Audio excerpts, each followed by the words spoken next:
comments may be submitted during the meeting by emailing rich.rotella@bucksportmaine.gov or during the meeting by calling 307-8030.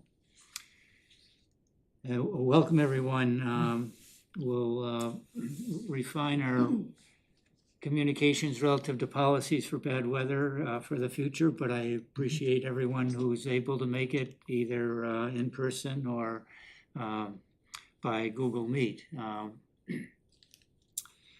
We're starting just a few minutes late. I do have a couple of quick announcements. One of those announcements is that Jana Richards from the Hancock County Planning Commission, who is the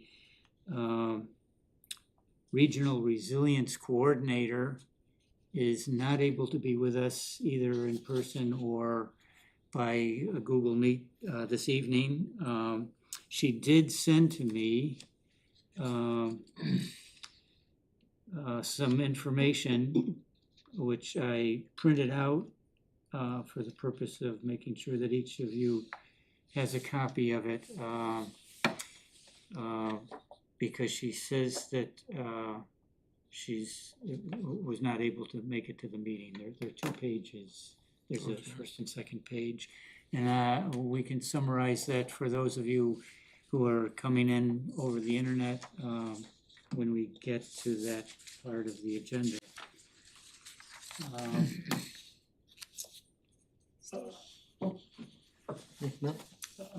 Otherwise, let's move on to the agenda review and ask if people have had a chance to check the proposed agenda and if there are any changes other than the one that I mentioned, which is that Jana Richards won't be here to make her report or commentary.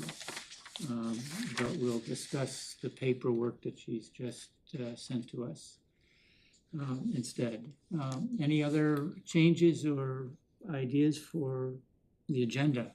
Not that I can think of. Hearing no objections to it, we've approved the agenda. Now, normally we review the minutes from the last meeting, but the minutes that we have were generated by something that made a number of mistakes. Yes. Nevertheless, the idea, I guess, was to use those in preparation of better minutes. To the extent that it helps remind you of what happened, that's fine. I myself think that we should prepare a better set of minutes for the last meeting to review and accept at a future meeting. But let me raise the one question, which is that at one time we had service providers who took the minutes of our meeting. Emily has graciously done it for several times since then. But I don't want to burden any one person with the chore of taking meeting minutes. Is there anyone that would like to volunteer to take the minutes of today's meeting? I'll take today's, if that's all right. I've already taken attendance. If the committee is happy with Rich taking the minutes, I thank you, Rich. Yes, thank you. Mr. Chair, so what about next time? I mean, are we kicking the can down the road here on minutes? I think we are, and I'm happy to do it. I just can't be on the Google Meet and type minutes at the same time. I understand, I do. I realized that the computer-generated minutes were limited and also incorrect in various locations. But I don't think that should preclude us from correcting those minutes and maybe looking in the future sometime as relying on those minutes as a primary source of minutes to then be amended for the next meeting, or at the next meeting approve the minutes as amended. Most of the time I've seen it's been who was speaking or who was leading the discussion type of stuff. But for the most part, I thought that the minutes were pretty good. Mm-hmm. But I did see a lot of mistakes, but I thought, can we They're just correctable. get it correctable, get on, and that way we don't have to burden Rich or anybody else for the minutes as a goal, maybe not next time, but as a goal step, saying, let's just try it 5 minutes to go in there, change those around, approve as amended and done. Can I ask which platform we use which AI software? That was Gemini, Gemini. what does it for Google Meets. Comes with Google Meets. Oh, okay. It's the blue symbol up in the top right Because there corner. are some better platforms that I think Is would produce a quality, and I use Otter AI, Okay, yeah. which is actually fairly Yeah. accurate. You do have to scan it, or it needs some human eyes, but it comes out fairly good, and it does a nice synopsis of a summary of the meeting and things like that. Is Otter a Zoom product? I'm not sure. I'll check. Okay. And by next meeting, perhaps we can see if we have an option. I just think it could be a goal we could set, Yeah. rather than having to beat up on somebody every meeting to. Yeah. That's good. Yeah, because when we get to the end, I have to. Wednesdays will not be working for me after this Wednesday, so Yeah. for the next few months. Is Gemini operating tonight? It didn't ask me, but I see that it's highlighted, so I believe it is. is. And Gemini is a Microsoft product. Otter might be Zoom, or Otter might be something that you can hook to any. Yeah. I haven't done my But in research to hindsight, understand. Gemini's kind of, it's been tested for integrity, so yeah, I think it's more discussion. I think it's a plan we could look at, but, Yeah. thank you very much, and thank you, Emily, for the times you've kept minutes too. Because I've done minutes and. Yeah, and I'm happy to edit the AI ones if I have them ahead of time. Can I have those? Oh, yeah. There you go. We're at the part of the agenda to have invited Jana to give us some information. I want to indicate what information she did send to us sent to me earlier today. She says, forwarding this along in case the committee is interested in reading the report about the state supporting energy coaching navigator programs throughout the state. Thank you. And this is entitled Opportunity for Public Comment Energy Coaching Pilot Program. It's short, 2 paragraphs, I'll read it. Per legislation, the Maine Department of Energy Resources and Governor's Office of Policy Innovation in the Future are now accepting public comments on a draft report, and there's a link to it, outlining potential design options for home energy navigator and coaching pilot programs for Maine. Energy coaches can provide community-based assistance to understand and address barriers to energy-efficient technology adoption, support the uptake of available grants and other incentives, and help residential consumers review and analyze contractor recommendations. While there is no funding currently available, this draft report was designed with input from stakeholders in coordination with Efficiency Maine, Maine Housing, and the Maine Office of Community Affairs, pursuant to Resolve 2025, Chapter 86 something. Interested parties should submit comments via email, and there's an email address to a person named Cy Coffey at maine.gov with the subject line LD 1967 Program Design Public Comment no later than 5 p.m. on January 22nd, 2026. For more information about this pilot program, visit the DOER website. So that's some information that Jana forwarded to us just today, and I think it would, I will certainly take a look at that, and if committee members take a look at it and we would like to comment as a committee, we could try to make that happen. We could certainly make comments personally without committee involvement. Any questions about that specifically? Nope.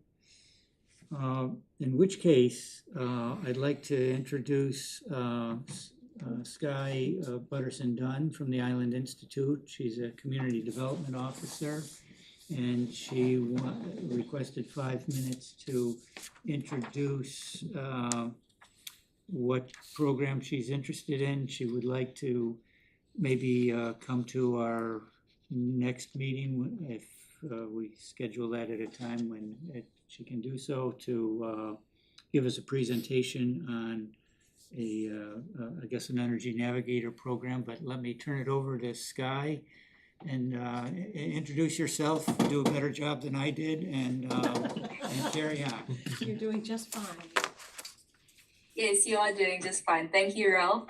Good evening, everyone. My name is Sky Butterson Dunn, Community Development Officer in the Center for Climate and Community at Island Institute.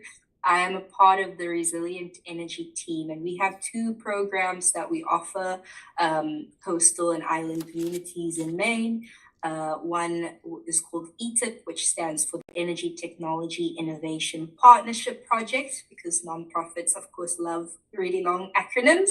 And that's actually how I got into conversation with Rich, because we had previously discussed an application to ETIP. The committee unfortunately didn't have capacity at that point. Highly invested in doing the Community Resilience Partnership Project work and applying for a community action grant, as I understand it, at that point in time. And so later, when we got involved in this project called Energy Navigators, I spoke with Rich and got into contact with Ralph, which is where we started this process of developing a scope of work, which Ralph has previously shared with the committee, detailing the support that we will be offering. And Energy Navigators is a pilot project with the previously known National Renewable Energy Lab, now goes by the National Lab of the Rockies. And we as Island Institute are one of 4 other regional partners involved in this project. The others are Renewable Energy Alaska Project, REAP, and Spark Northwest in Pacific Northwest, and the Great Plains Institute in around the Great Lakes. And so Energy Navigators is, as I said, a pilot project where we offer 10 to 40 hours of support for communities, entities from local municipalities to marine businesses, small businesses as well, to help them navigate their energy challenges. The support differs because communities, of course, have very different challenges that they're experiencing. Generally, it's trying to support them in having more resilient energy systems, so more affordable and more consistent energy sources. And so I'll give you a couple of examples of projects that we've been involved in so far. Similarly to how you are involved in the CRP process, I've been working with South Thomaston, which previously received a community action grant to install solar on their library. And now they have applied during round 6 to expand that solar to meet 100% of their municipal energy demand, as well as install a battery energy storage system. And so the support that I've been offering them as part of Energy Navigators is to do a techno-economic analysis of the size of that battery, such that the battery would be able to support the library and community center as a resilience hub. So it will be able to do cooling and heating and also supply essential services to the community during a power outage.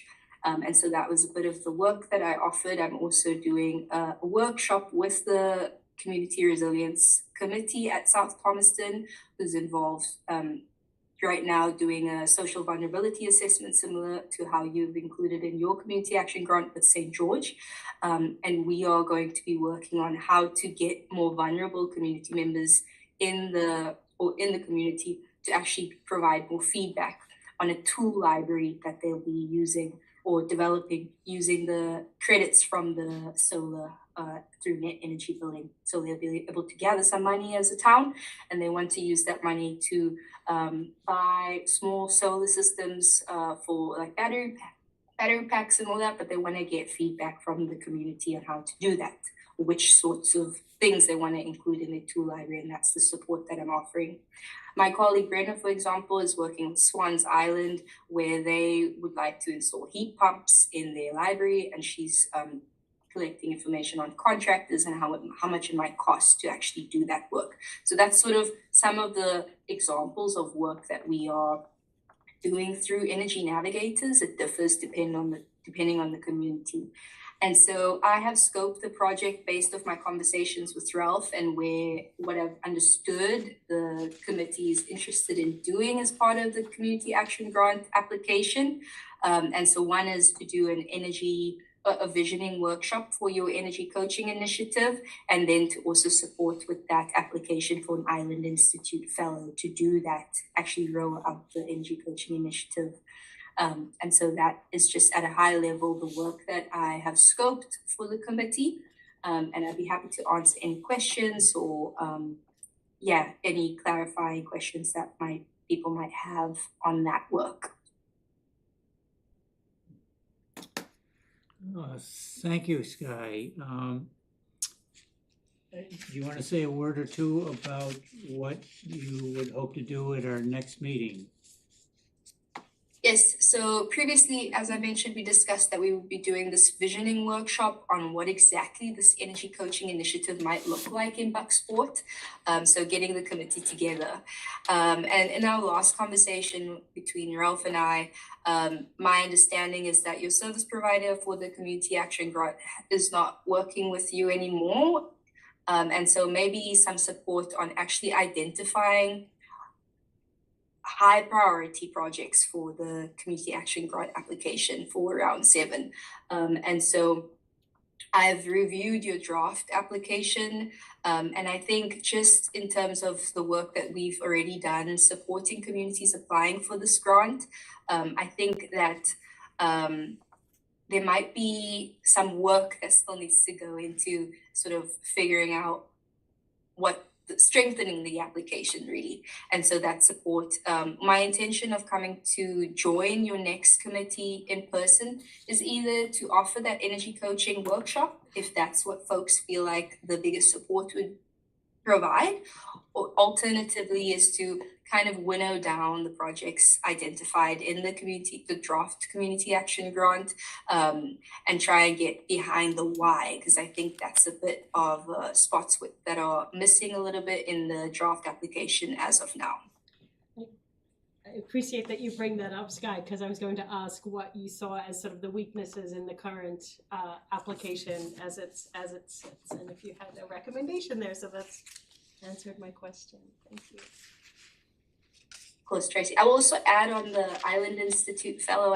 As I understand from your draft application, right now a lot of the work is dependent on getting an Island Institute fellow. So I've connected Ralph with Lisa Millette at Island Institute, who runs our fellows program. I'm not entirely sure if that has manifested into a meeting, but the application deadline for an Island Institute fellow is at the end of this month. So I would recommend movement on that. The application does require a project like a project plan. And so I think there's a little bit more work into support in that application that I can also offer the committee. And I think also some of the projects, or all the projects that have been identified, will have a large impact on the community. However, from my previous experience with looking at and reviewing community action grants, I think the narrative part of it needs to be strengthened a little bit in Bucksport's draft application. Good. Do you have a follow-on question? I just had one question on if the application for the fellow is due by the end of the month, what's the rough timeline following application submission to being awarded a fellow? I'm not sure if that's the correct language to use, but do you have a sense? Thank you, Tracy. I think I'm not entirely sure of the turnaround time for getting a fellow, but fellows start in September. And so there's a rigorous, of course, interview process with the host site and also with Island Institute. And then there needs to be a bit of matching to make sure that the fellow is perfectly suited for the work that has been scoped in the project. Thank you. But Lisa would be better positioned to answer that question specifically. Yeah, and let me add to your good comments, Sky. I did speak with Lisa, admittedly only a few hours ago. And I did include in the packet that I sent out by email the one-page description of the Fellows Program for 2025. It's that single page description of the program. And I asked her a few additional detailed questions. This is what that page looks like. If because I know that the town is budgetarily constrained, and I know that the costs of what the committee is doing need to be borne by monies that are not town monies at the moment, and that's the reason for our community action grant proposal idea, and what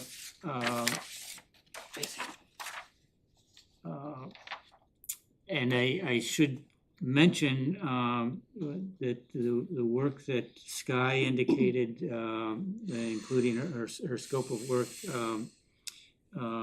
is not, the cost of that is not being borne by the town. That's being borne by a grant that Island Institute has. The Fellows Program, if we were to apply for a fellow and if we were to have a fellow, then there is a cost to that, which is, as I understand it, $14,500 the first year and $15,000 the second year. And our intent would be that that would be paid for through the community action grant. Now there's a timing question that's a synchronization question, and it still has to be resolved a little bit better because the state changed their schedule for when the community action grant process is going forward, and so there's a question there of how that can synchronize. Is there, so if we were awarded a fellow, and that seems like the wrong description to say awarded, but if we were approved to have a fellow and we committed to that and didn't get the grant, Well, what is the step there? Are we sort of, do we have to move forward? So this particular topic of synchronizing the two needs more discussion, but in the discussion that I had with Lisa today, I indicated that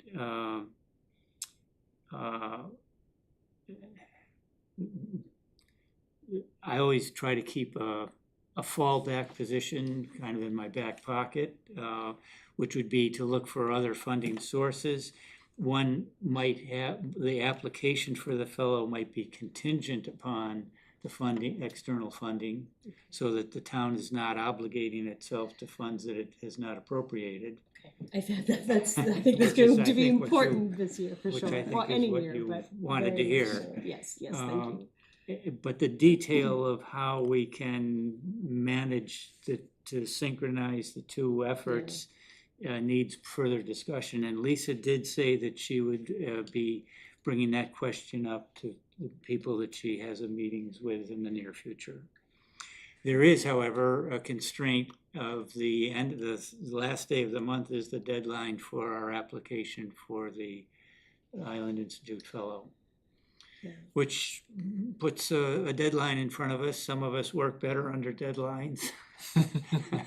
In any event, as a committee, we can work with that as part of our discussion further. But any questions that the committee has at the moment about either what Sky has just presented or questions other than the one that I've tried to answer partially about the fellow program?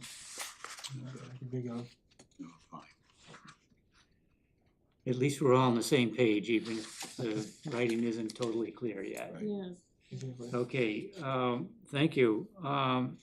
And thank you very much, Sky, for your concise description of the Island Institute efforts in the community. Let me say personally, I've been aware of the Island Institute's activities on the islands and the coastal communities for several decades, and have been appreciative of their work. I similarly have had good experiences with Island Institute, so I think it would be very exciting if we could make the stars align. We clearly have to do a little more, have a little more discussion. So the next part of our agenda is an open discussion, and the types of things that we could discuss is the draft application for the Community Action Grant. We can discuss further what questions or concerns we have. But I do want to make mention to one other piece of paper that I sent to everyone in the packet, and that was the summary of the polling that we did around the committee on which items in the Community Action Grant Program were our top priorities. And we had a first, second, and third choice kind of go around, and no matter how you look at that data, it's very clear that the things that we're most interested in is a vulnerability assessment, and vulnerability being a social vulnerability, meaning vulnerable populations as contrasted with infrastructure vulnerability. Mhm. And the other one is the energy coaching program. We recognize that the education and communication around clean energy is closely aligned with the energy coaching program, and I personally think we can include elements of that into the energy coaching program. But please correct me if I have overstated in my summary here that the committee choice favors F3, which is the vulnerability assessment, followed by C1 as the focus for our grant application and future work. Is that an accurate statement? Yes, sir. That's my understanding. Yes. How about you guys on Google? Is that your understanding? Yes. I don't mean, have them memorized, so I'm just trying to pull up the paper to kind of follow along here. All right. Okay, so the one-page PDF that I sent with the email 2 nights ago was entitled Grant Priorities, and it lists those 5 things that we were, the C1, F3, C3, E5, E14, and I've given a quick several word description of what those were. And what our polling results were. Did you find that, Emily? Yes, I have it open. I just couldn't remember what each number was. Right. Okay.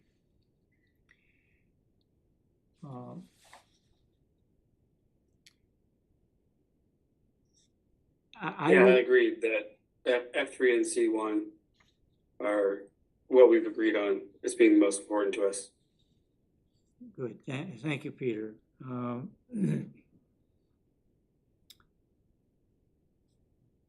In my personal observation, it seems as though the energy coaching program is gaining additional interest relative to the material that I read earlier that came from Jana Richards about the Maine, the state trying to broaden the use of energy coaching around the state. So I think we're aimed in a direction that is of general interest by a variety of different parties, which I think is good news. Other comments then on where we go from here, what needs to be done next, and how do we want to approach it. I would say one thing we might want to consider is specifically, when do we want to meet again and what work do we want to accomplish between now and then, specifically on the near-term deadline, which is the end of the month for the Island Institute Fellow. It sounds to me as though an application for the Island Institute Fellow needs more detail than we have put down on paper yet for our interest in the energy coaching program or the vulnerability assessment.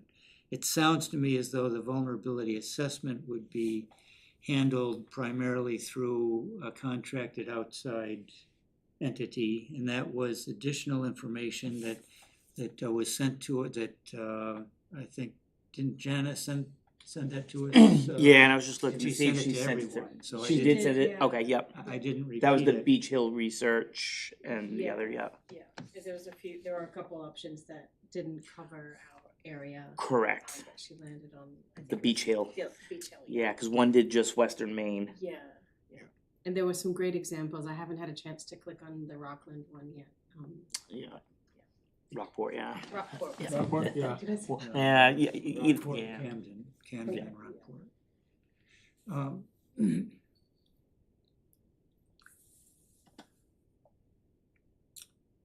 I guess my only concern would be the fellow, would be my biggest concern, because the fellow takes up the biggest part of this for the energy coaching program. Am I correct in saying that? Yeah. Yep. So not to just make sure that we're not caught with our eggs in one basket Yeah. and then we're sputtering. Right, so that suggests to me that we have, that we pursue parallel options here. What would the grant application to the Community Action Grant Program look like with a fellow and without a fellow? And how would we, I mean, we'd be accomplishing the same task by two different mechanisms. And I think that would be worth us recognizing that to not hit a fatal flaw in our processes. I mean, I feel like we've needed support from the service provider. We've leaned on them fairly heavily. And so I'm sort of leaning on the fellow in the same vein that we needed that support. I don't think we have the capacity currently as a committee to lead it, unless you think differently. But when we did a skills inventory early on, you shared your skill set, and I think Peter as well. I would feel more leaning toward the fellow being that support system for us. And correct me if I'm wrong and assuming the wrong role for a fellow, but. Well, no, I think it's up to us to define what it is that we would need a fellow for and what work we would want the fellow to do, because that's part of the matching process that the Island Institute uses in And- reviewing our application. Is that part of the narrative that you were talking about, Sky, that needed to be strengthened? Yes, so I will say that right now I'm advising a fellow who's on Islesboro, and she is involved in an ETA project. That's taking up half of her time. The other 50% of her time is doing education with the school. There's a fellow in St. George that's been leading, with Beach Hill, has been leading the social vulnerability assessment. The fellow in Brooklyn was the one that was doing the on the ground work for energy coaching. So I think that there's space to have a fellow potentially split their work, especially if you're doing a model of energy coaching where you have one person part-time, in the case of a fellow, potentially doing the coordination and the administration work behind the energy coaching initiative, because it takes a lot of time to call people, schedule visits, do all that kind of stuff, gather interest, do the marketing, all that. And then the other 50% could be administrative support to the consultant to do the on-the-ground community engagement for the social vulnerability assessment. So I think those three opportunities that you've listed, the energy coaching, launching it, and then to do education, which was the third one that you listed, and then potentially also to include the social vulnerability assessment as part of the scope of work for the fellow. That's super helpful, thank you. Yeah, because I don't think it was clear in the application. Yeah, that's helpful. Yeah. Great. So, this is Suzanne. I have I guess some concerns because when we spoke last time, I thought there was a problem with the fact when the grant is, the timing with the fellow and monies that we would receive in the grant were really far off. And so, that they did not coordinate. Am I correct in remembering this? Well, that has been a concern when we learned that the date of the Community Action Grant had been changed by the state. We specifically delayed from putting in an application last fall because we knew that that was out of synchronization with the Fellows Program, and we thought that the state schedule this winter would align better with it, and then the state schedule has shifted by a few months. So that is an ongoing conversation that I was having earlier today with Lisa Millette at the Island Institute, because obviously we have to see whether we can coordinate that or not. If we cannot coordinate it in a way that makes sense, then that option viability fades and we go a different route. Does that make sense, Suzanne? Yeah, it does, but I have a question for Sky. So what is the likelihood that the Institute would grant us a fellow contingent on us receiving the funds? Because there is this gap in timing, and then I'm thinking that the island has the fellows that they want to place, and they're looking for specific, making sure that they align with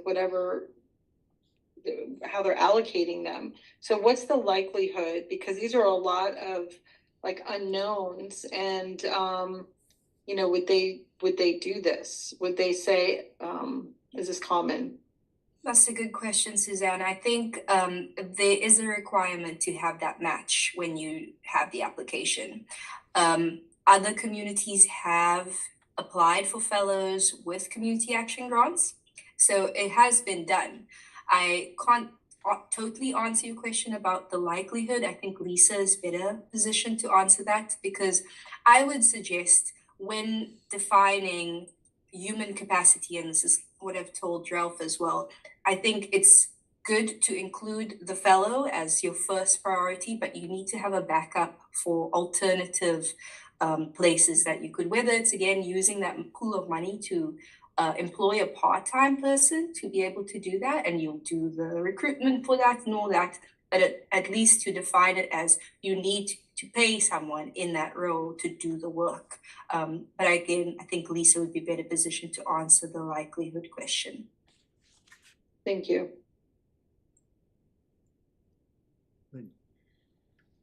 Questions, comments? When did Lisa give you a potential timeline of when she might be able to? Because that Suzanne makes a good point. If it's a no, you need to have the money in hand. Then do we take the next 25 days and really go through the whole process? I think we should start it as soon as possible. But if it's a no, you need to have the money up hand. The town doesn't have money to front it until that grant comes in, unfortunately. So getting that answer would be key. Okay, but, and that still suggests that we need to, at this moment, we need to pursue at least both tracks. Yeah. The potential of having a fellow and the potential of not having a fellow. And what each one of those would look like. And I can certainly communicate to the committee more information as I learned from Lisa.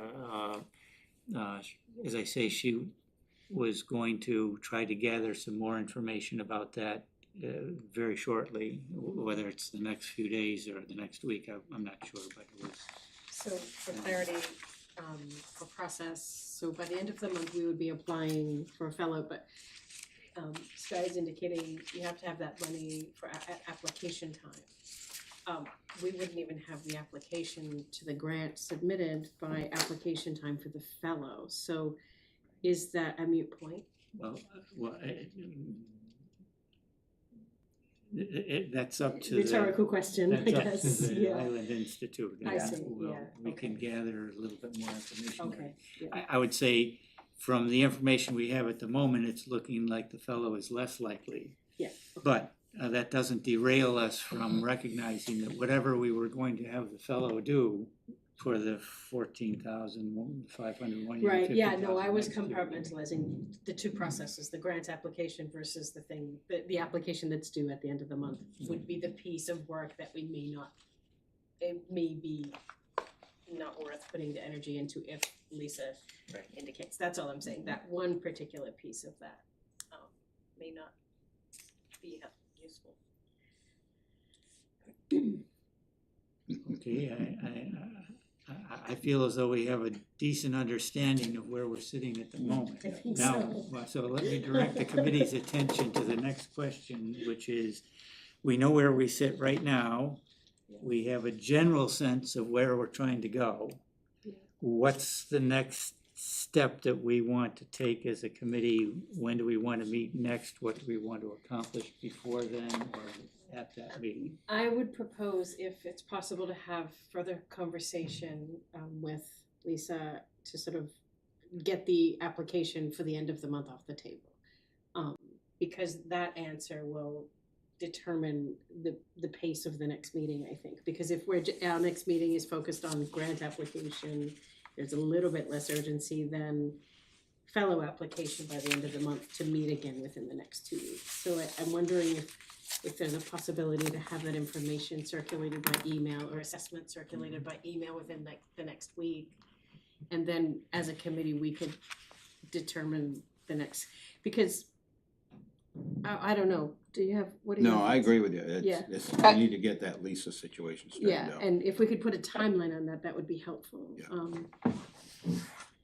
I think secondarily, we should talk with Jana about ideas, alternative providers to do an energy coaching program. Sure. Alternative ideas of who to hire if this would not work out. So perhaps the next meeting we schedule would be focused on grant application because we haven't closed the loop on fellow application yet. Does that make sense to the committee? Yeah, it does to me. It does. Yeah. I think so. And definitely having It Scott does, here. I think that if we get some feedback from Lisa, communication within the next week, and then I think we need to schedule, because, talking through this, I think we have to have where we're together and we're actually completing the application as a team.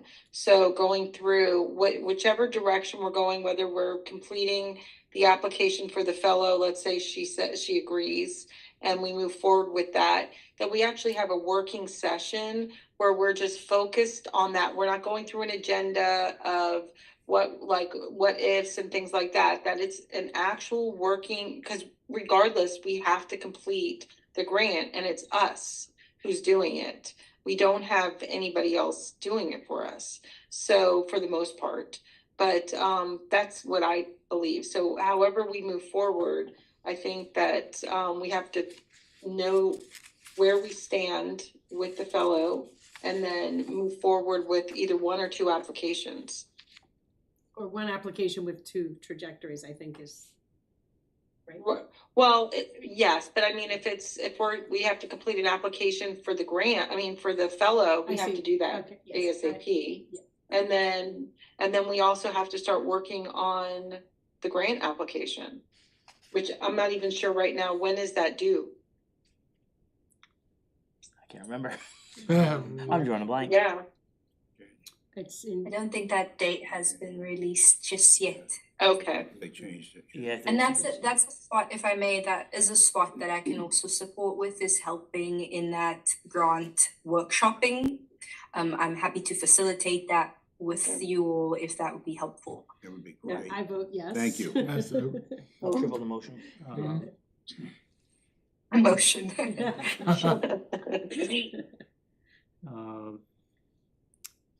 So it's, the suggestion is to accept Sky's offer to be helpful in that process. And I've already committed us to inviting Sky to be at our next meeting to make a presentation to us. And I think that would dovetail well. I see you nodding, Sky, so that's good. Now, is there any opposition, any concern, any complaint to us proceeding in that direction? I have nothing to It's a contend great with. idea, Mr. Chair. Yes, I love it. And those coming in over the internet, any quick commentary? So I Sounds good. just, it sounds good. I just want to clarify, within the next week, we're gonna reach out and hopefully hear back from Lisa regarding the fellow, correct? Yes, and I will do that. I will speak again with Lisa shortly.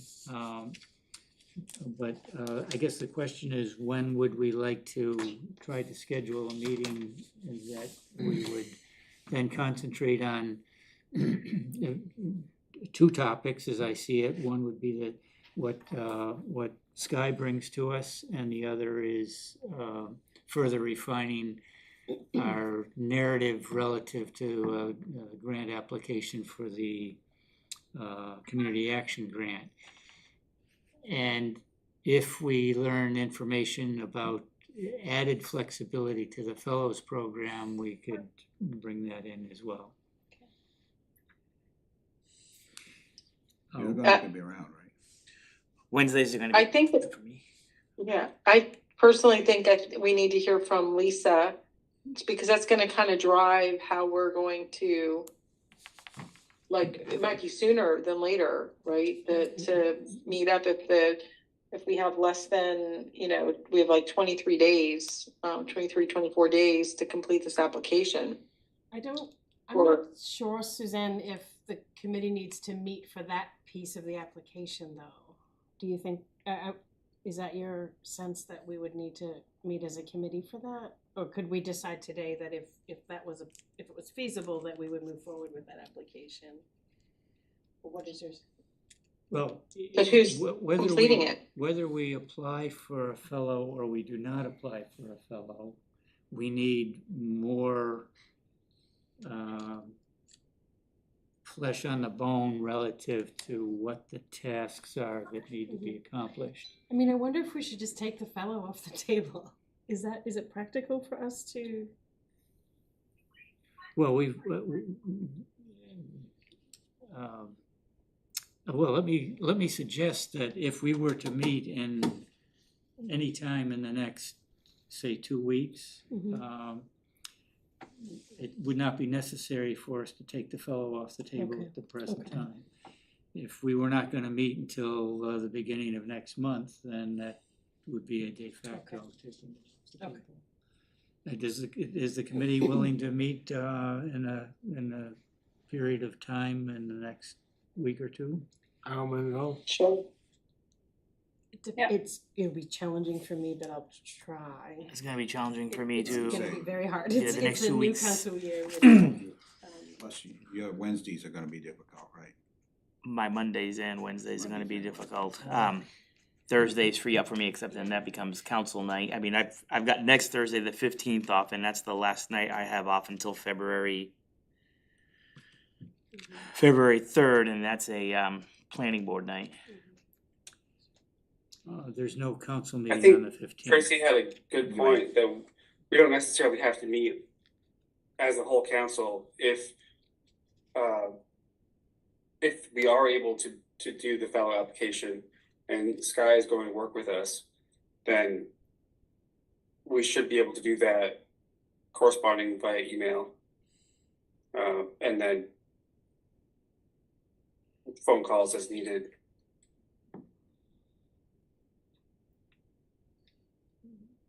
I'm sorry, Peter, could you summarize your comment there? I missed the beginning of it. You're making a suggestion of, are you making a suggestion? He was suggesting could we do the application by email communication rather than Oh. a meeting? That was a suggestion, I'm not sure.